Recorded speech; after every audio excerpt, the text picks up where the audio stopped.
Steps into it. Pass is caught. Diggs! Sideline! Touchdown! Unbelievable! Vikings win it! Strap yourself in and get ready. Here we go! The leaders in fantasy football are incoming, giving you the ultimate insight to help you win your leagues and dominate your mates. You're now listening to the Insight NFL Show with your hosts, Guns and Maverick. Welcome to the NFL. Let's go! Let's go! Go!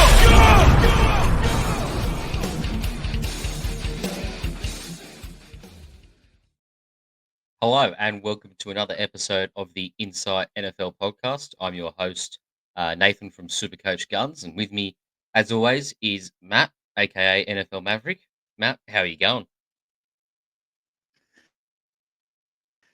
Love this part, mate. I love this part. We're going into our real in-depth here of wide receivers on this episode. Probably one of my favorite things to talk about is wide receivers because I think these guys, there's more of them. And these guys can win your leagues. Definitely back end of drafts anyway. These guys, you have massive rises, and we'll see if we can cover them. Yeah, there's probably, we're not going to get through them all today, but there's probably, 40 to 50 relevant players to talk about this year in the wide receiver conversation. Now, we've got no news for today due to recording timings and that, so we're just going to skip straight past that and get stuck into the meat and potatoes of today. Now, we're going to be looking at the overall wide receiver one contenders. Now, you're a Cowboys fan, so we'll get the first one out of the way. CeeDee Lamb. I believe he was the wide receiver one last year. Is that correct? Yeah, he was. Yep, he was. And I think going into 2024, he probably should be the number one drafted off the board the next season. It's, as I said, he was number one last year. It's exactly the same offense as last year, except there's no running back. So to me, that just screams pass. And I give you a hot tip. It ain't going to Brandon Cooks 15 times a game. It ain't going to Tolbert, Jake Ferguson, any of these other guys. Michael Galt's not even on the team anymore. It's going to CeeDee Lamb. So I don't see a situation where he can't be the number one, and he has to be number one in my opinion. Well, yeah, let's have a look at CeeDee Lamb by the numbers last year. I know he put up a heck of a lot of yardage. Here we go. Oh, there it is. Okay, he had 181 targets, 135 receptions, 1,749 receiving yards, and 12 touchdowns. You look at those numbers and you do genuinely think, okay, we're talking about a real alpha wide receiver here. And that's what we've got in CeeDee Lamb. He's had over 100 targets in each season he's played so far in his career. It took him a little while to get into his work in terms of going from that really good wide receiver to that elite wide receiver. But I think we saw that crossover period occur in 2022, where he had 156 targets for 107 receptions and 1,359 receiving yards and 9 touchdowns. And then last year, he just cemented himself as a proper stud. And look, sleeper ADP is one of my favorite metrics, and it's got him going as the first wide receiver off the board. I like it. I can't knock the selection. And it feels weird not to be saying it's Justin Jefferson or Jamar Chase as the first wide receiver. It's CeeDee Lamb. Yeah, absolutely. And look, based off his numbers last year, as you said, I think they remain very similar. He still sees 170 plus targets, and the only thing that could probably go up is his touchdowns. And here he had 12 last year, so that was a big number. But he could have games where he scores 3 touchdowns in a game, which boosts his TDs for the year as well. So, number one for me all day. Close by number 2 of Tyreek Hill, though, which we'll get onto next, I suppose.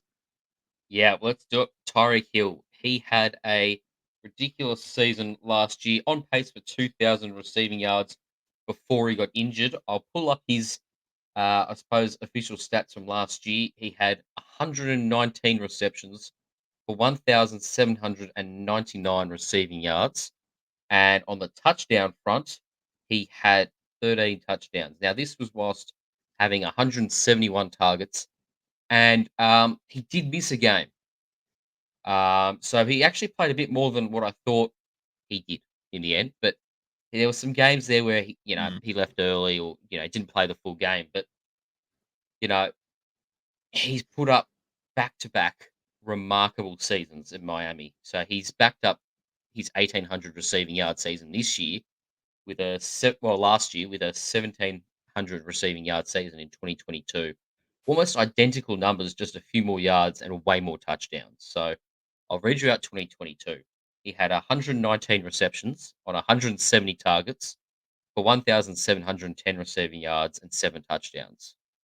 And he's come out in 2023, 119 receptions, 171 targets, 1,799 receiving yards and 13 touchdowns. So the main thing there is that he's just reaching the end zone more. He's had a few more yards, but it's the touchdowns have essentially doubled. And, that was because that offense just got even more explosive. That added in Devon A. Chain, just spread out the field a lot more, a lot of pace there.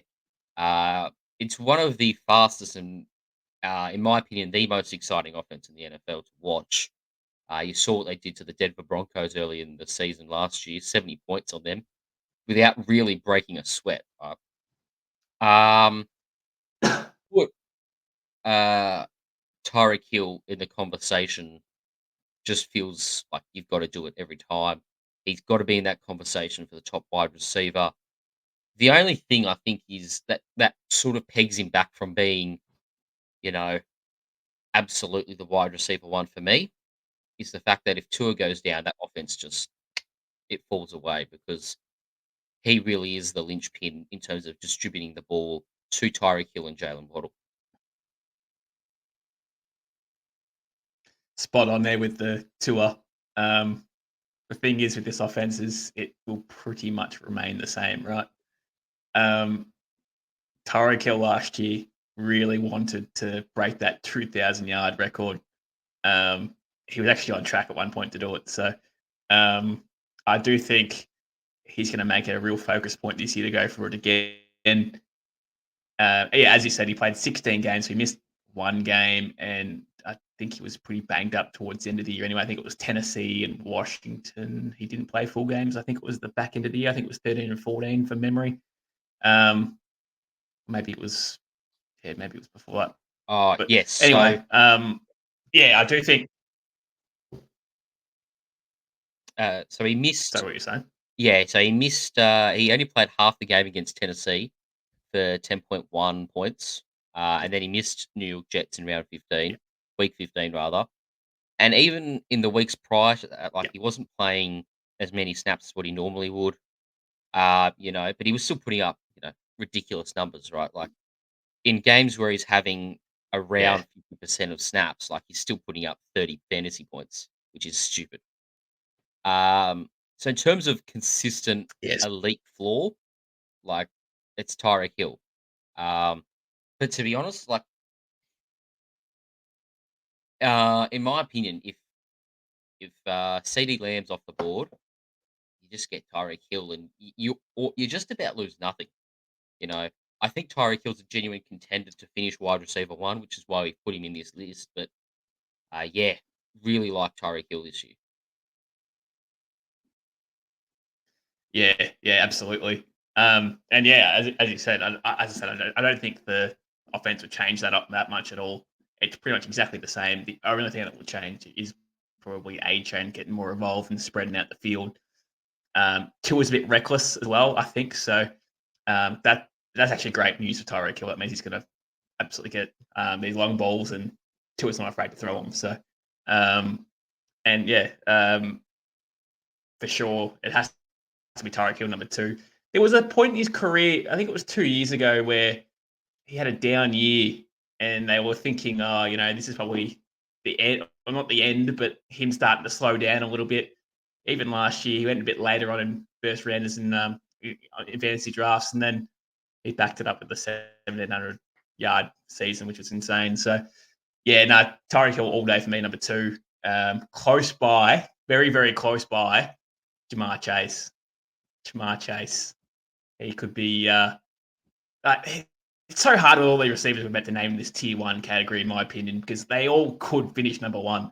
But Jamar Chase is probably my number 3, but with a massive, massive question mark on it. The question mark being, does Joe Burrow and Jamar Chase finally make this duo one of, or if not, the most unstoppable duos in the league?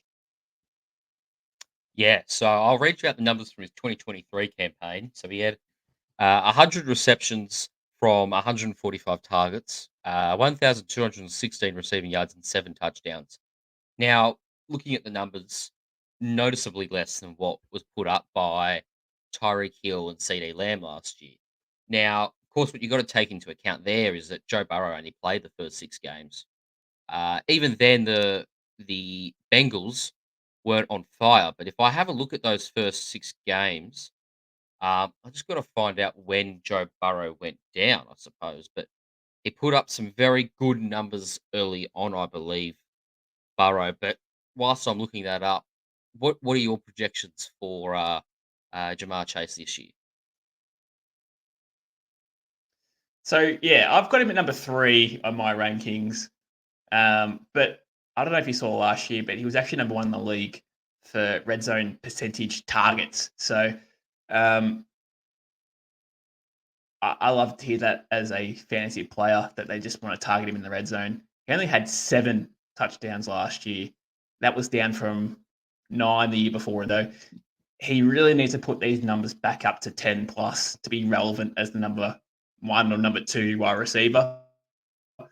So if you're getting him in your fantasy drafts at number 5, number 6 off the board overall in 1 QB leagues, I think you've got a bit of a steal because this guy could end up as the number 1 at the end of the year if they can keep Joe Burrow healthy and that offensive line can protect him from actually getting open. That's right. So in the first 10 weeks that he played last year, with Joe Burrow, of course, well, there's some monster games in there. So he started the season a bit quiet, but he's still getting a heck of a lot of targets, right? So like 9 targets, 8 targets in his first 2 games. It only translated to 9.1 and 8.1 fantasy points.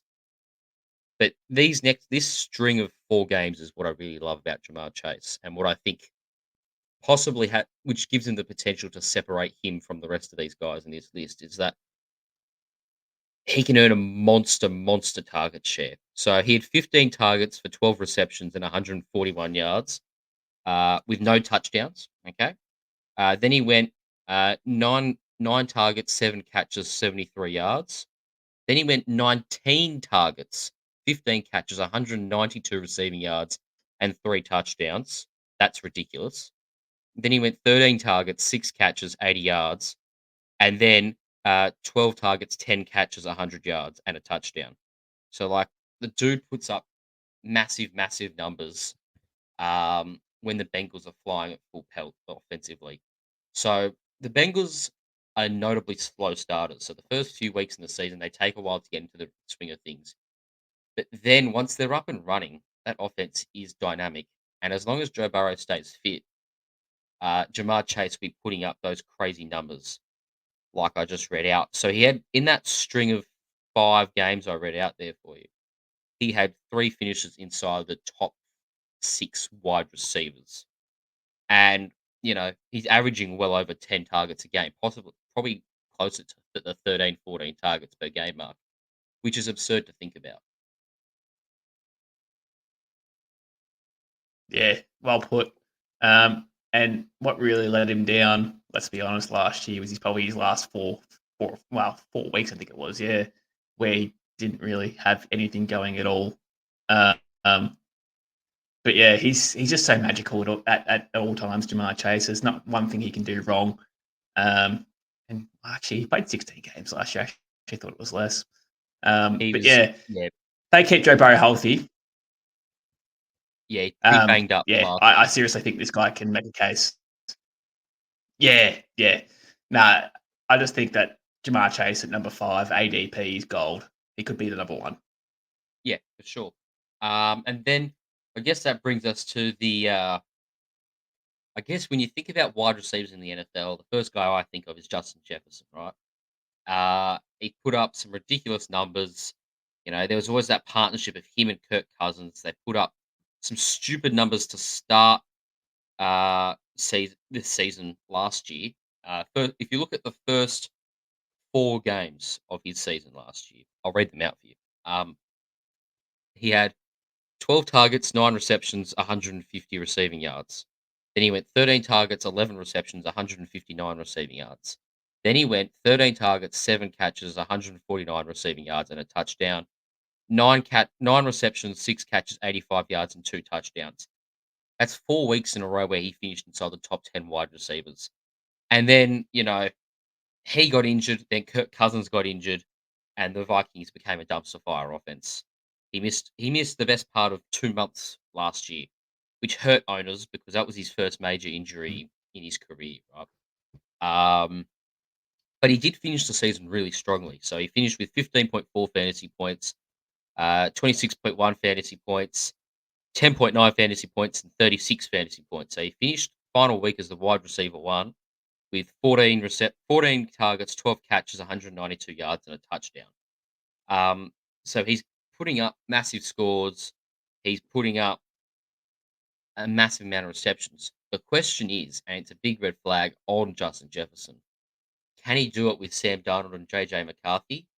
Well, I think based off the evidence that he put up that final 4 weeks of results with, well, let's see, either Nick Mullins, Jaron Hall, or Josh Dobbs. The fact he's done it with those 3, who are worse than Sam Darnold and uh, JJ McCarthy, makes me think he could still put up wide receiver 1 numbers with a questionable quarterback. So he really is quarterback proof.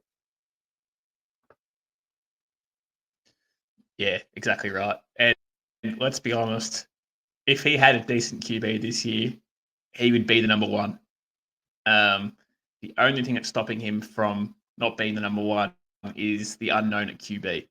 So he's currently going at an ADP of 4.4, and being like he's actually the wide receiver 3 on Sleeper. I've got Chase at number 3 and Jefferson at 4, but that's just based off Jefferson's unknown. So this guy really has, well, he can do everything, right? There's not one thing he can't do. The only thing, and this is based off games played last year, I suppose, we only had 5 touchdowns these 10 games. It's probably the only downside to what he had last year. So his numbers are always going to be a bit skewed. You can't really take anything out of last year because of the games played. So, yeah, I do think no matter who the QB is going to be for him this year, that he's going to put up.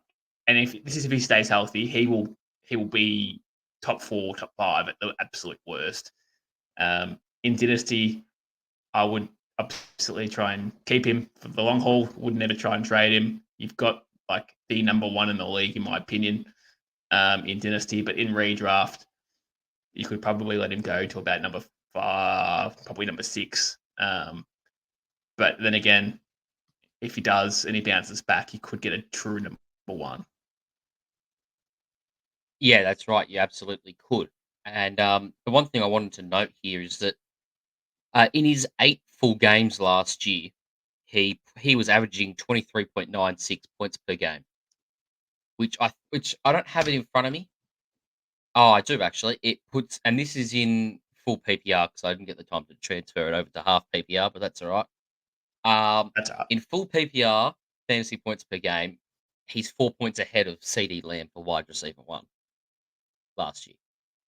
Right. And he did half of that with Yeah. Kirk Cousins, who was in MVP form, and half of that with dumpster QBs. Right. Now, somewhere in there is where Sam Darnold and or JJ McCarthy lie. Sam Darnold's better than the 3 guys I read out before, as is JJ McCarthy, but I don't think he's there anywhere near Kirk Cousins. So he, as we say, genuinely quarterback proof. You know, for me, like sure, we have an unknown at quarterback, but I'm not an avoid by any stretch of the imagination. Um, if I'll This throw is us, the other thing that yeah, actually hurts Justin Jefferson, though, is the other thing that hurts Justin Jefferson on top of the QB is his offense that he's got around him is also quite stacked. So we could have a week where Jordan Addison goes off. We could have a week that TJ Hawkinson goes off. And Justin Jefferson could put up numbers that are still, obviously still worthy of being a top 5 player, but he might have a 10.3 in that week, or he might have a 12.2 in that week instead of that big 25 banger that he's used to pretty much nearly averaging. But it could, as I said, it could be the Addison week or the Hawkinson week. We just don't know. So I think that in itself could hamper his run because the offense is so good, and the QB play isn't so good. So we'll see how that turns out. I'll throw a devil's advocate in there. Um, Miami have a stacked offense. The Bengals, if they keep T. Higgins, have a fairly stacked offense. And the next guy I'm going to mention here, the Detroit Lions, they've got one heck of an offense as well. Amon-Ra St. Brown.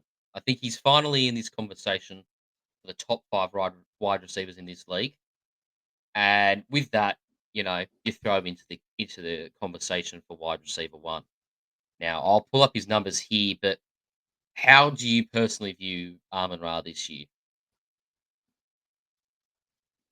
I love Amon-Ra St. Brown. He's probably one of my favorite players to watch because he's so smooth.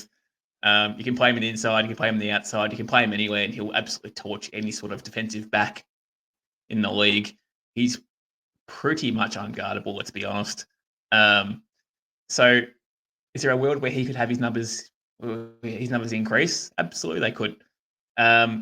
He loves playing under the dome, Amon-Ra St. Brown. I think he plays 14 games this year under the dome. So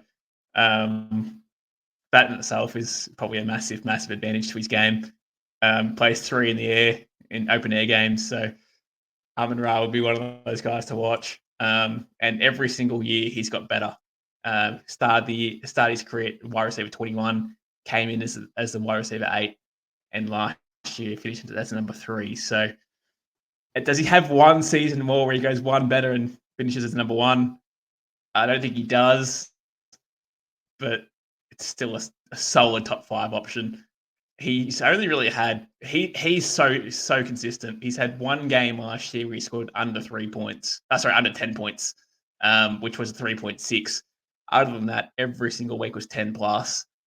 So he's just the ultimate guy that can keep it consistent, in my opinion. The only knock on Amon-Ra St. Brown is he doesn't have those big 35 plus games where some of these top wide receivers can do.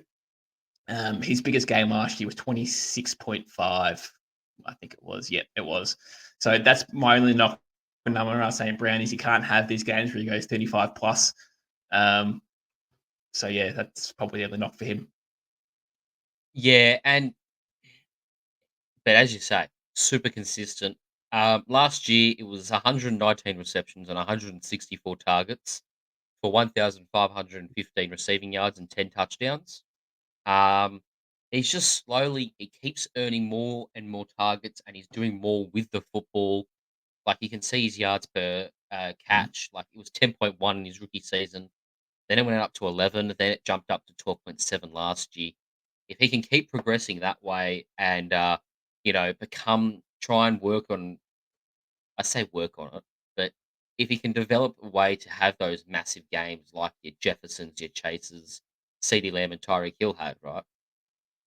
Then he really will genuinely be, I think, the wide receiver 1. If you can get those sorts of big games into him, if he can turn, those high 20s into, high 30s or early 40s, add a couple of more catches onto that, a couple of more big plays, we're talking about a guy with possibly one of the more safest and consistent wide receivers in the league, who now, on top of that, has this massive ceiling. And that's when you get this amazing prospect. Because where's he being drafted at? He's drafting at around 6th. So he's still the 5th wide receiver off the board. And I'm not sure, if you consider that value. I mean, like for me, I think it is, because I am of the opinion that if he develops those big ceiling games, he's the wide receiver 1 this year. Yeah. Yeah, it's so hard for these wide receivers. Like all 5 of them that you just mentioned, they all have real potential to be the number 1, right?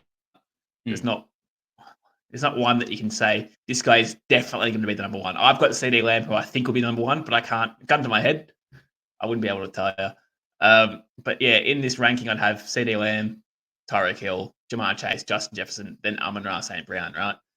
But even on his, this is probably the other thing to Amon-Ra St. Brown that I have a negative. Well, it's not really his negative, but it's fantasy wise, anyways. The usage of Jamison Williams next year could hamper his target percentage. I hope that I hope this is not right. I hope that everything goes to Amon-Ra St. Brown, but Jamison Williams, the top 5 pick a couple of years ago, hasn't really been healthy. But if he eats into Amon-Ra's target share, it's going to hamper him. Yeah, and I think we'll touch on Jameson Williams in our next episode, our value wide receiver episode. Guys that you could genuinely start in the flex position. But we'll get to that later. But yeah, Amon-Ra, the presence of Jameson Williams for the first time, really since he was drafted, is it's a slight red flag. I don't know if it's too much of a big deal though. Like he's still clearly their wide receiver 1.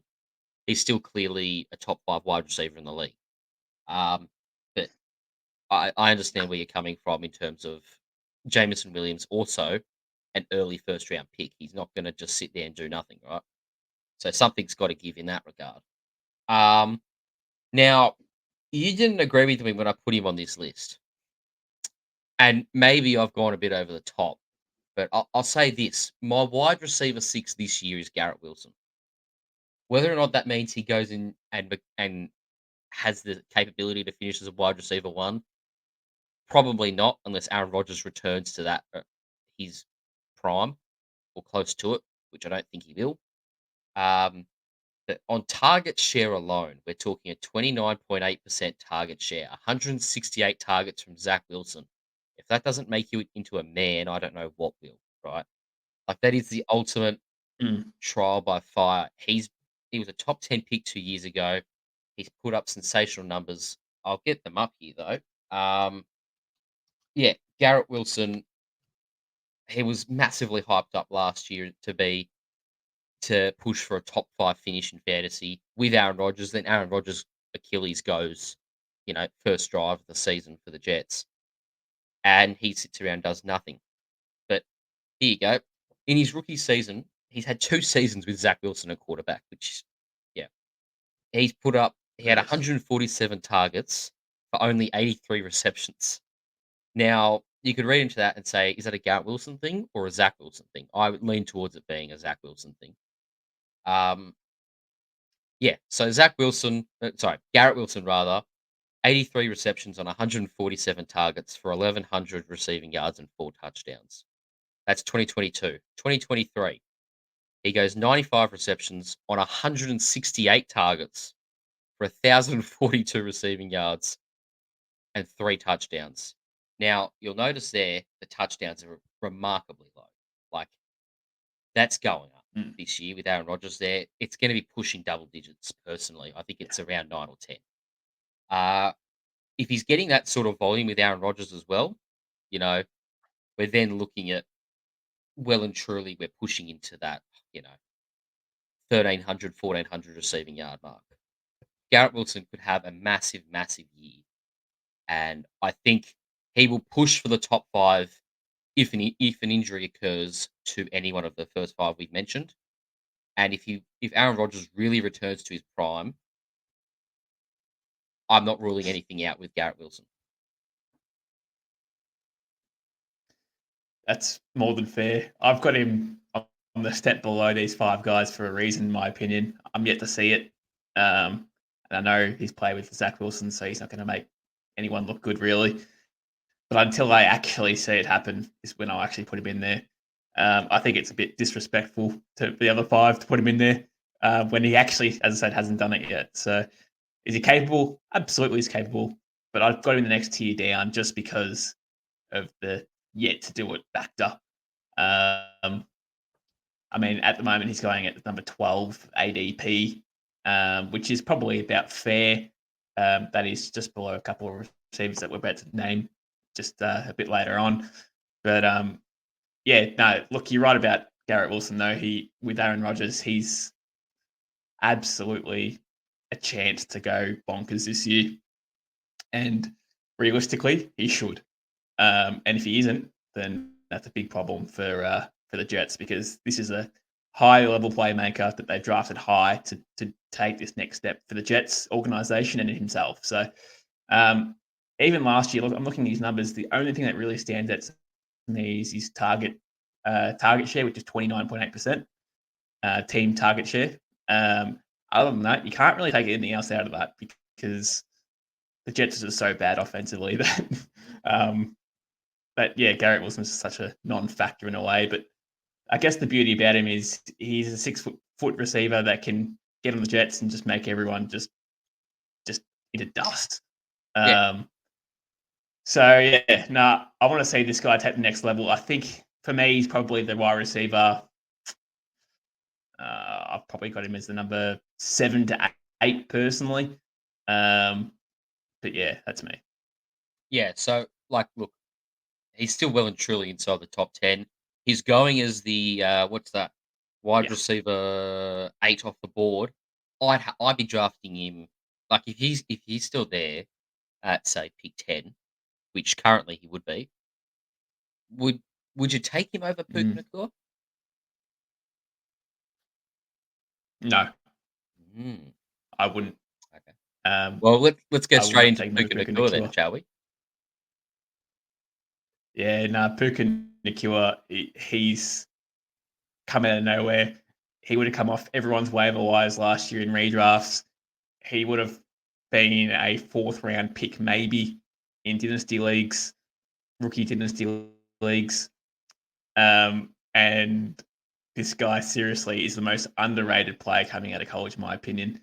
He put up some mega numbers, but no one really trusted him because he's the college that he played for. But Puka Nacua last year, the only knock that you can say about Puka Nacua, and that's the only knock, is he didn't have many 40 yard plus plays. He had 3 over the course of the year, which was down to the other guys that we just mentioned. But he had a target share of 28.8% last year, and he dropped 13 balls, which again is pretty high compared to the other guys. So,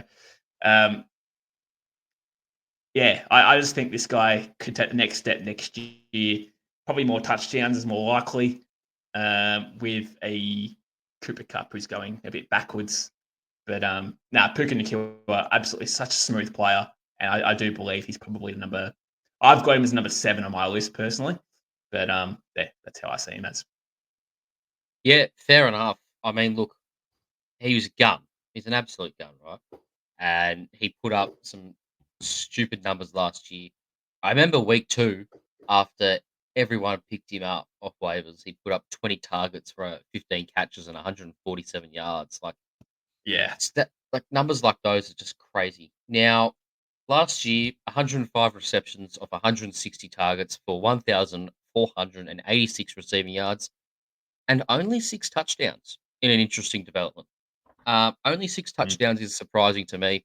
They do use him a little bit on jet sweeps. Not that that means much for fantasy, but he had 89 rushing yards on top of it as well. So, over 1,550 scrimmage yards. Yeah, I'd like to look at how he fits in with what his numbers are when you put him alongside Cooper Cup. And so I've looked at that. If you take out those first 4 weeks where he had 15 targets, 20 targets, 7 targets, and 10 targets, you know, he then doesn't, he only goes above, I say only, he only goes above 10 targets a game for the rest of the season from there. He only goes above it, I believe, 3 times out of 12 games. Now, that's a slight red flag to me. If Cooper Cup can stay fit, he's still going to demand targets because he put up one of the great wide receiver seasons of all time, nearly 200 3 years ago. 3 years ago, I think now. Like you can regress from that elite and still be very good at this stage in your career, right? Um, that's where I don't see him.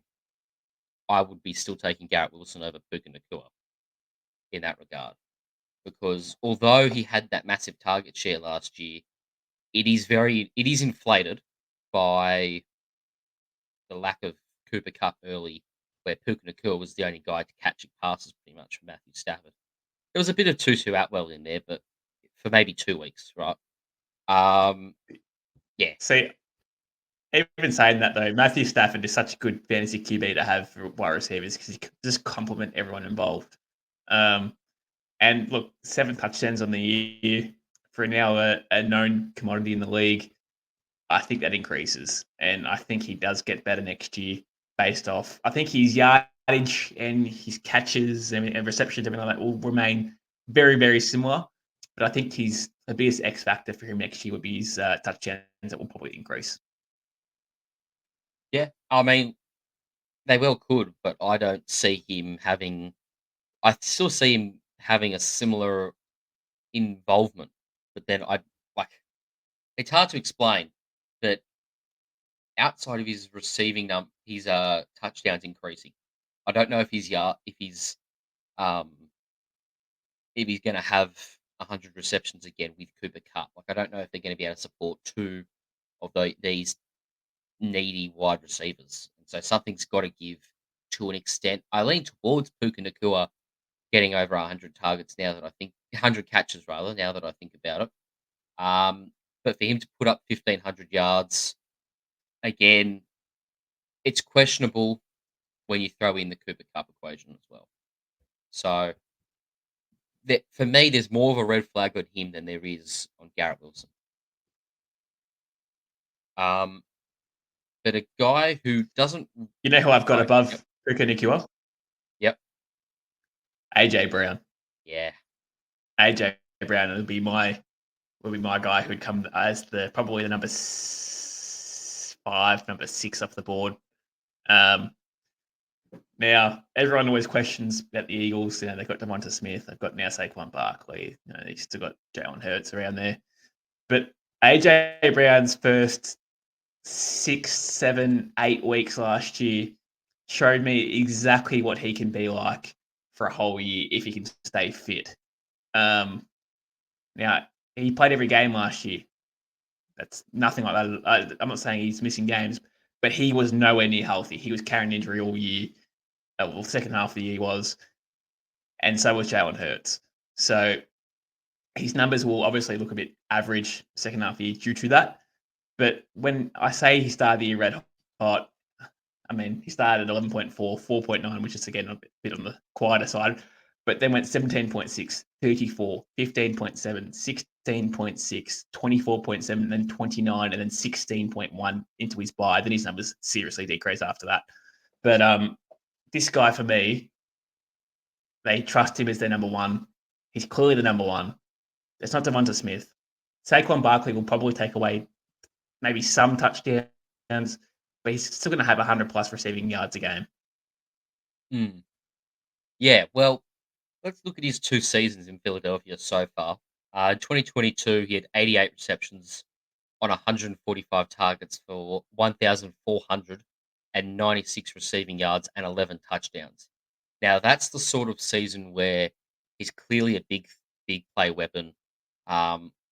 You would have liked to have seen more receptions for AJ Brown going into 2023 based off that 2022 season, and we got that. However, we got a massive regression in average yards per reception. So he went to 106 receptions on 158 targets. So he got the ball more. Similar amount of yardage though, 1,456 receiving yards, 13.7 yards per reception in 2023, and that drops off a lot in comparison to his 17 yards per reception in 2022. He also only had 7 touchdowns last year in comparison to 11 in 2022. So the yardage has stayed same, but he hasn't been as efficient with the ball, and he hasn't scored as much last year. So his touchdowns, in theory, shouldn't actually change all that much, but What we want is for him to get more yards per reception this year, which I think it's very feasible that he returns to that close to that 17 mark. Well, I know they've got a lot of weapons down there in Philadelphia, but it's crazy to say that he had a target percentage of 30.1. I actually thought that was going to be a bit lower, but 30.1 is quite a high number for how many weapons they've got on offense. And don't forget, Mm. they've got Dallas Goedert there as well. So with Saquon, will Saquon be there this year, and Devonta Smith, and yeah. So I just truly believe that this guy's numbers. And back into the year, he was cracking the shits with Hurts a lot more. They just have to work on their chemistry, and he is their best weapon on that team to take them to a Super Bowl. It has to go through AJ Brown. It does, and you know he can, as I say, he's got to return to that efficiency of yards per catch. If he can return to that, then there's no problems with AJ Brown. Now, this next one here is going to be a bit tough to talk about, but Marvin Harrison Jr. Now, I think Mm. if you're relatively, even if you're relatively into the NFL, you know about Marvin Harrison Jr. You know, easily one of the more hyped up prospects we've had at wide receiver in a long time. His dad's a Hall of Fame wide receiver himself in the NFL. Um, so amazing pedigree, first of all. Second of all, he killed it at Ohio State. He came from the same wide receiver room as Garrett Wilson, Chris Olave, Jackson Smith, and Jigbar. And I'm sure I think there's someone else I've missed in there as well. But he's come from a production line of elite receivers. He had the ball being thrown to him from CJ Stroud in college as well. So he can produce with NFL quarterbacks. Even last year, like his draft stock didn't really change by playing last year. But no, he still had great production. I don't know. Yeah, so he has still a great production, and we come here. He's gone to Arizona, and we're looking at a match made in heaven. Kyler Murray gets this standout wide receiver. He's been Arizona have been screaming out for someone since DeAndre Hopkins left. They tried Hollywood Brown, didn't really pan out, too volatile for them. Um, Tell me, what's the highs of what ceiling can Marvin Harrison reach year one? Well, as a rookie, you'd probably say maximum could be wide receiver 7 to 8. In my opinion, is probably his absolute maximum. And that's crazy for a rookie in itself. But as I said, Puka Nakua as a rookie last year finishes the wide receiver 4, um, and he was an unknown going into the whole year. No one even knew who he was. So Marvin Harrison, why can't he go top 5? He's probably thinking the same thing. I'm a better player with a much better system or better QB. Look, this is one of those picks where his ADP is currently at 14. I think it's a bit too high for Marvin Harrison Jr. I think you're really banking on him being a guarantee pick it's probably early second round, and you're not really seeing that value. So yeah, I wouldn't. I would probably stay away with him for an early pick because we don't know what he's going to be like. But if you do draft him early, what you will know is that he could be a big time player. Yeah, that's right. You know, with Marvin Harrison, there's very little competition for targets. It's pretty much just Trey McBride. Those two are going to be having. It wouldn't shock me if those two had 30% target shares, right? Like it's just the way that these Cardinals offense work. Mm. They've got two standout receivers. Then you're throwing in either James Conner or Michael Wilson for targets from there on. It gets grim when you look outside of Marvin Harrison and Trey McBride. Now we saw Trey McBride really come along Yeah, last year. Does that hinder him? Does that hinder Marvin Harrison? Not really. If anything, it actually should. helps him because it means You can't really double team Marvin Harrison and then just shut down the Cardinals as an offense, right? You've still got legitimate receiving talent in Trey McBride, which means that you can stretch the field a bit with Marvin Harrison. Now, I think the ADP is quite rich for him right now at 15. Or was it 15 or 12? Either way, it's early teens and it's still pretty 14. 14. There you go. Still pretty rich. Um, hey, if it was 20, I'd take him. Yeah. Yeah. Like So you it, yeah, well the next pick would be Chris Olave. Would be the next one I'd probably look at, and he's got an ADP of 19. So I'd be much more inclined to take Olave at 19 than I would at Marvin Harrison at 14. Olave, based off last year, what did he have? He was a bit of a downy. I know it did increase. It's going to be his third year coming into this year, and I want to see more of Chris Olave. I want to see more touchdowns, and I want to see more yardage. He's only 23 years old, so the upside's there for Olave. Now he's got Derek Carr there as his QB, who honestly sucks balls, but he doesn't mind flinging the ball around, does he? So for Olave, that's great. And yeah, I just want to see more of Olave next year. I want to see more touchdowns. yeah. So if you have a look at the spread of targets for the New Orleans Saints last year, I am about to drop some absolute wild bombs on you. So obviously Chris Olave, 138 targets in 16 games. Okay. That's clear alpha wide receiver one. Now, a guy I spoke about probably too much last podcast, Alvin Kamara's second in targets, and he played 3 less games at 86 targets. That's all I have to say there. Back to Chris Olave. Um, uh, he was drafted in that same year with Garrett Wilson, clearly elite talent. Had 72 catches on 119 targets for 1,042 yards and 4 touchdowns in his rookie season. Then he followed it up with 87 receptions on 138 targets for 1,123 receiving yards and 5 touchdowns. Now that the Saints, uh, their offense, it hasn't changed a great deal. Um, you've got more chemistry built up between Derek Carr and his receivers. I suppose that's a plus. You've got Alvin Kamara not suspended to start the season. That's a plus. If you really think he is relevant, you've got Kendre Miller in his second year. That's going to help as well. The only downside is that you've probably lost Juwan Johnson for the early stages of the season, but Taysom Hill can just step in and do a job, right? For Chris Olave, though, yeah, for starters, I don't know whether it's the quarterback or him personally, but the uh, conversion rate between reception targets to receptions is a bit too low. He needs to find a way to get to this 100 reception mark. And if they need to just pepper him with targets, and that's what they've got to do.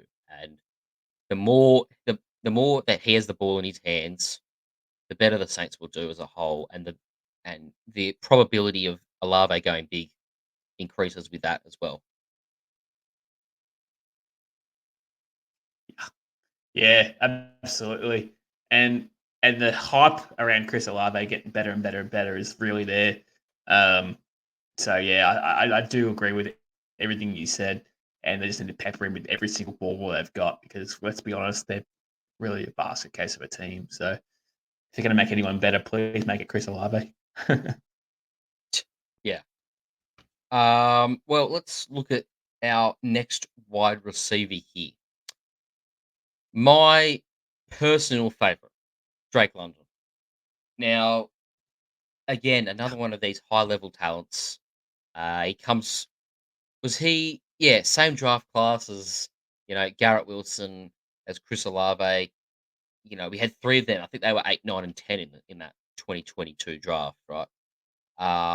Drake London is a heck of a player, and he's had the worst quarterback play I've seen.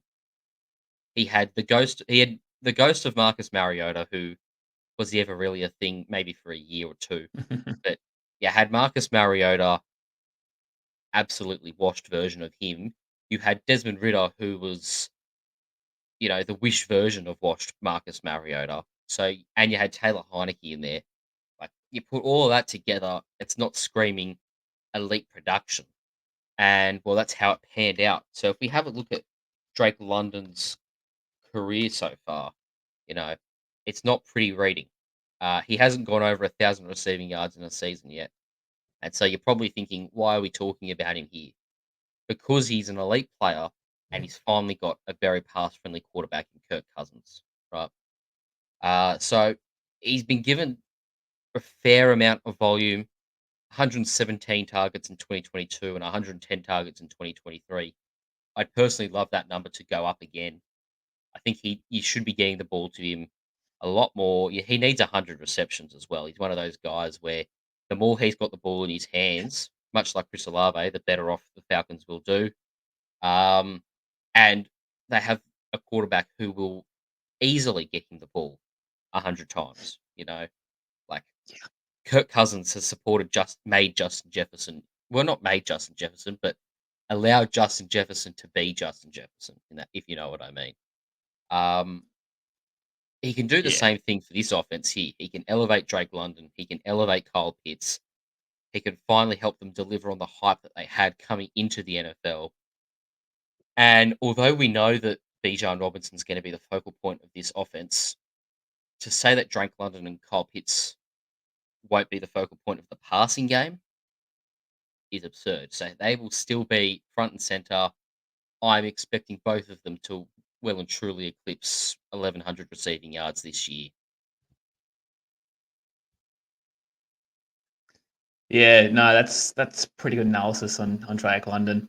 Now, obviously, as you said, he's got Kirk Cousins this year, who's obviously made Justin Jefferson an absolute star, and supported him to be that star as well. So the only knock that I've got on Drake London is not really all his fault, but he had a target percentage last year of 21.7%, which is quite low for a wide receiver one.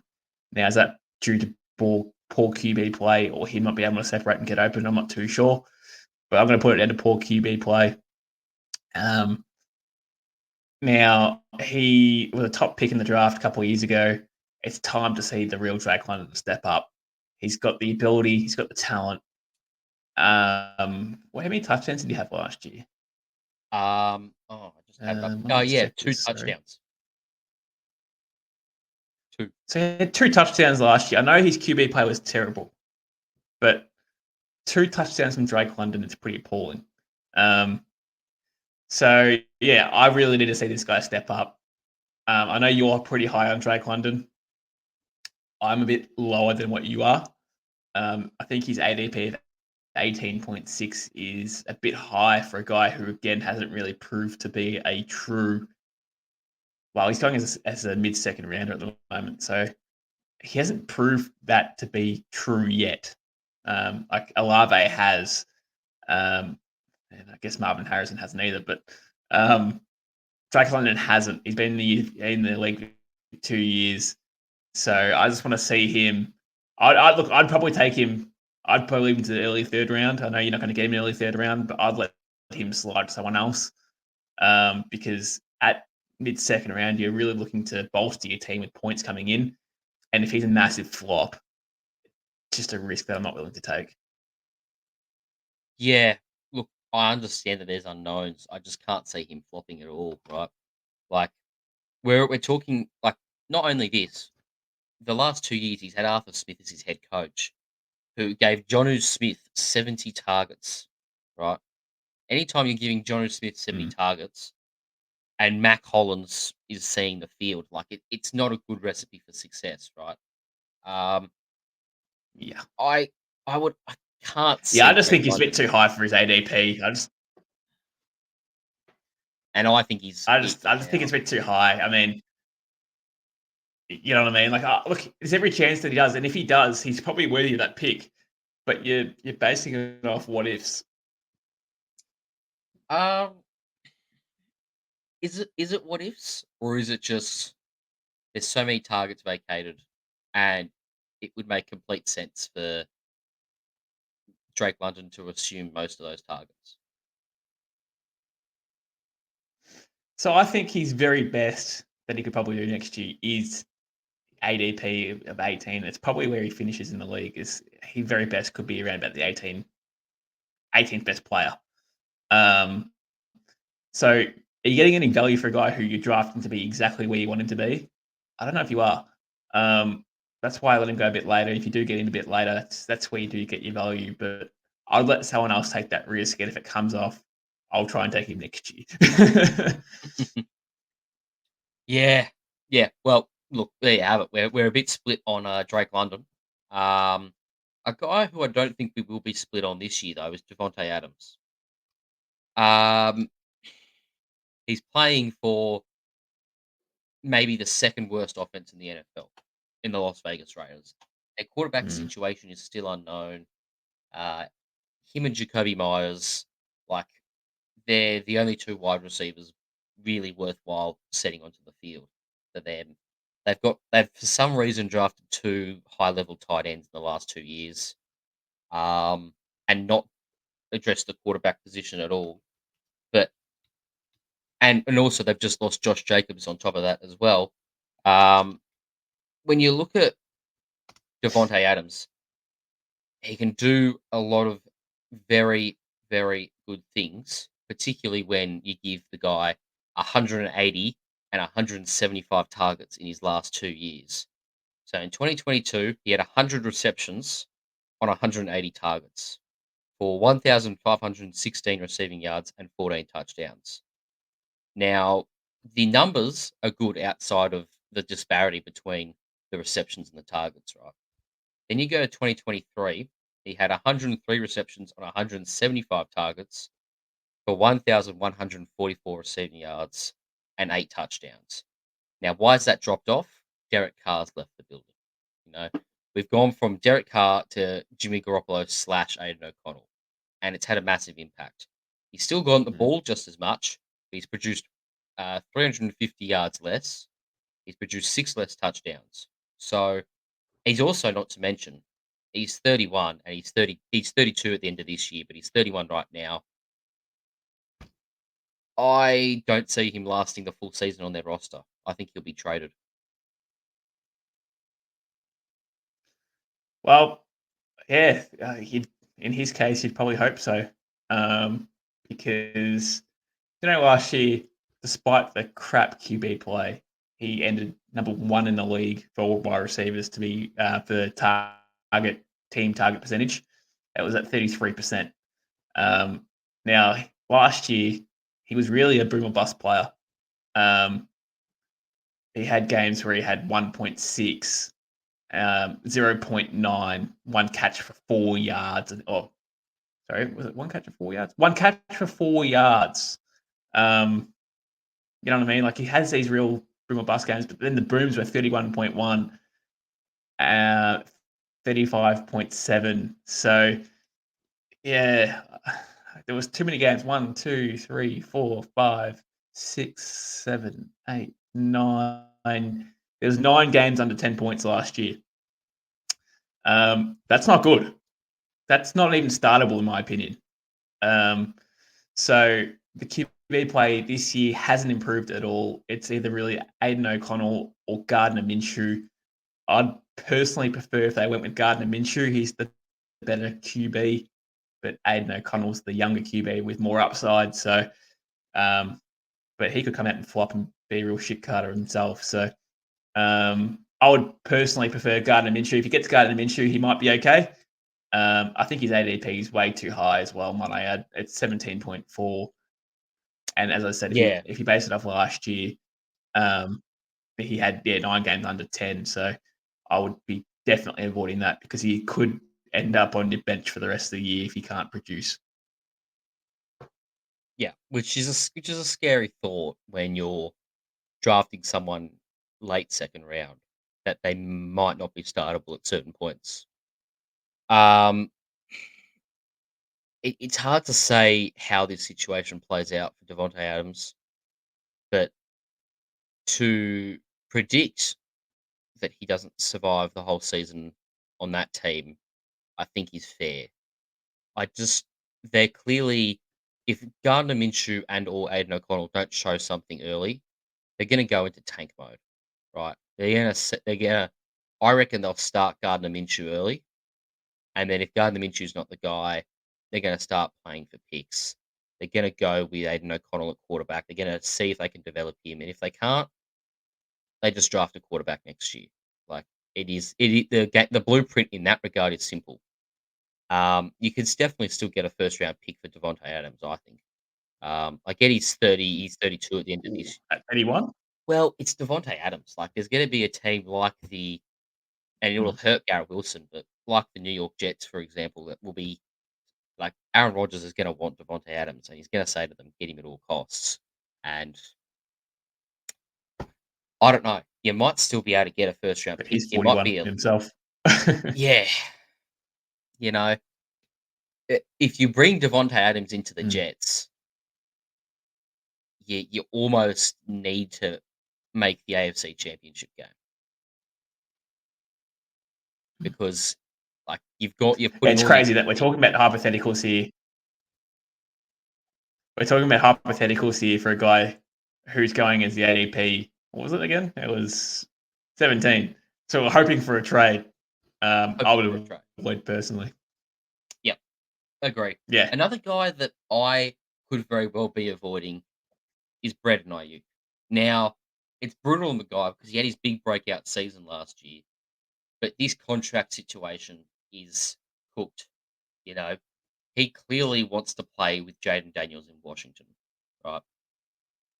But if he goes to Washington, the quarterback play drops off a cliff, and competition is still there with Scary Terry, right? Who we'll get to shortly. But we're sort of in this situation where you can't really draft Ayuk right now. I don't think you can go and confidently draft Brandon Ayuk just because the contract situation could see him land at any team. Like he wants money. 49ers don't want to pay him. He doesn't want to play for the 49ers. They're not going to pay him. If we get a massive holdout and a massive protest, this just gets messier and messier the longer it goes on. Yeah, I don't know. What are you thinking on it? What's your thinking on Brandon Ayuk? So I'm going to base this off he's going to stay at San Fran. And if he stays at San Fran, he's probably still a top 10 wide receiver for me. I think a guy who we'll mention a bit later on in Debo is probably getting to this tail end of his career, can't really stay healthy. And Ayuk's 26, looking to really get paid, and I think he will. I think they'll work it out personally. He had 105 targets last year, which was a second to his year before, 114. So if they pay him, they're going to use him, right? And saying that, his 105 targets ranked him at 22% target share last year. So I think next year they'll pepper him a bit more, and that just screams fantasy value for me. Yeah, I'm just basing him saying it's San Fran and signing an extension, which I think will happen. It's a bit messy at the moment, as you said. There's a bit going on there, but I think they'll come to an agreement. Yeah, I'm just reading a report from Adam Schefter here. The 49ers do want Brandon Ayuk back, but they're not going to pay him that price. So unless the 49ers budge or Brandon Ayuk budges, which I don't think Brandon Ayuk will budge, I think it's more likely that the 49ers will have to budge to get him back. Otherwise, it starts to spiral. And particularly if it goes on any longer, right? He is spending a lot of time with Jaden Daniels. Maybe this is reading into it too much, right? I personally don't know. I can't definitively say that he'll be on their roster come week one. And that's why for now I'd like to avoid. In saying that, as you say, if he's on the 49ers roster, he's a go. Like, he put up great numbers last year and only had 75 receptions. I think that number increases again this year. But if they pay him, they pepper him. If they pay him, they pepper him. And I think if he goes to, let's talk a hypothetical here. Let's say what's rumored is true, and that the Washington Commanders want him. You know, you put you give Jane Daniels obviously gets a big boost having Terry McLaurin and Brandon Ayuk, but more importantly, Brandon Ayuk probably goes down a bit because I don't think he's going to get peppered. Yeah, it's a hard one though. Yeah, to watch his space for me, I think he's getting drafted. His ADP currently is at 20.4. That's pretty good. It's the 1, 2, 3, 4, 5, 6, 7, 8, 10, 11, 12, 13, 14th wide receiver off the board. So yeah, I think that's fine. I think there's value there for him, wide receiver 14 off the board, because he could finish top 10 next year, in my opinion. Yeah, look, I dare say everyone will be drafting in the next sort of month or two at the complete earliest, so they'll have more insight in terms of where Ayuk's contract situation actually is. I think we'll know more in the next couple of weeks. Yeah. Well, we will probably cut it there for today. We'll come back next episode. We're going to be covering wide receiver twos. We're going to talk about our high upside value players for this season, and I'll drop you a couple of names in this high upside list. Lad McConkey. I've got Jaden Reed in here, and a sneaky little look at Khalil Shakir. Now we'll come back with that next episode. Matt, as always, thank you for coming on and chatting absolute dribble with me. Yeah, no worries, mate. Always a pleasure. No worries. All right. Well, catch you next episode.